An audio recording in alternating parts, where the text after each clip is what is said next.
Yes, well, some of you have probably read Thomas Kuhn's book, The Structure of Scientific Revolutions, where he shows, that it's never the way they tell it afterwards. The aftertelling is always about the primary insight, the careful experiment, the gathering of data, the correlation. Actually, it doesn't work like that at all. It's entirely psychic, piecemeal, ruled by synchronicity. One of the most interesting things, I'll tell this story and then we can go to lunch, because I think, science has great pretensions about itself. I mean, it basically regards itself as a meta-theory.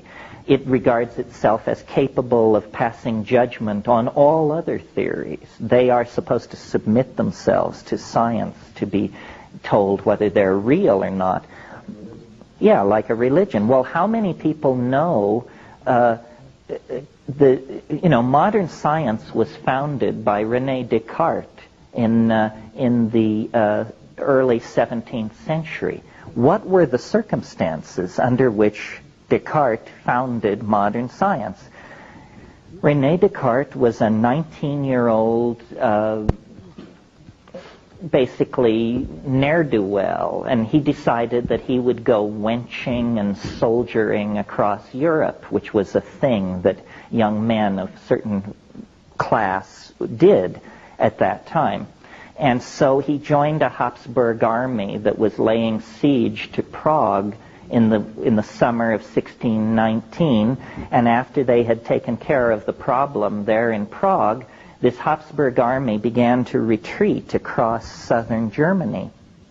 And on the evening of, now there's a lot of arm wrestling about this, but let's just say the 17th of August, 1619, this army made camp near the little town of Ulm in southern Germany, which, synchronicity freaks, pay attention, Ulm will later be the birthplace of Albert Einstein.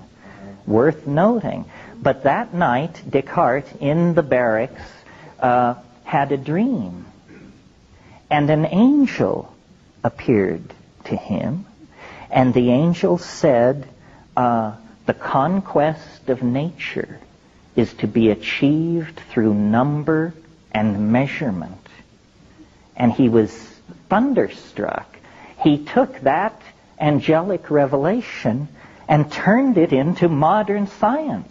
Modern science was founded by an angel.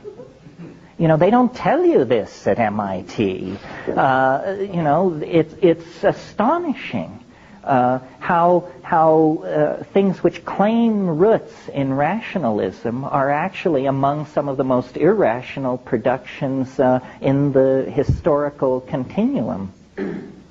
It appears that our development, our history, our histories have always been created at the promptings of invisible voices. I mean, Socrates, who is at the very center of what's called thinking by Western civilization, Socrates had a demon, D-E-A-M-O-N. It was a little voice. It was his crap detector. It told him the difference between profound philosophical thinking and bullpucky. And so, the edifice of Western thinking built on Platonism owes its debt to an invisible agency speaking from hyperspace. So does modern science a la Descartes. How much more of this? I mean, we don't care if artists talk to angels because our definition of them is that they're screwballs.